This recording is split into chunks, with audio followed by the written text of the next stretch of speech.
اهلا بيكم مع اخبار النادي الاهلي اليوم. خبرنا الاول، تعرف على اول تعليق من عضو اداره الاهلي محمد الضماطي على اساءة هاني شكري لجماهير الاهلي. قال الضماطي: في ناس مهما بلغ درجه رقيها واخلاقها ونجاحها كمان في الحياه، لما بتتحط تحت ضغط العمل العام بنشوف منهم حاجات غريبه، خساره والله.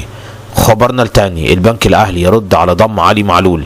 تحدث رئيس البنك الاهلي وقال: كل ما يقال بشأن التعاقد مع علي معلول الكلام ده غير صحيح. هدفنا الآن حصد لقب كأس عاصمة مصر، لا توجد أي مفاوضات مع علي معلول. خبرنا الثالث، مصطفى محمد يقترب من الأهلي. تعرف على ما قاله مهيب عبد الهادي.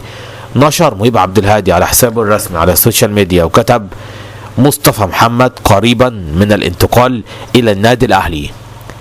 خبرنا الرابع، مهيب عبد الهادي يكشف عن رد والد زيزو على رحيله عن الزمالك وانتقاله الاهلي. قال مهيب على لسان والد زيزو والده هيظهروا قريبا خلال الايام القادمه، وسيتم الحديث بان المجلس الحالي هو السبب وراء رحيله، لانه كان يمتلك عرض من يوم السعودي ولم يبيعوه. والد زيزو سيصرح في الايام القادمه على ان الرحيل عن الزمالك بفعل فاعل من مجلس الاداره، ما كانوش عايزينه يجدد وتفاوضوا معاهم اكتر من مره.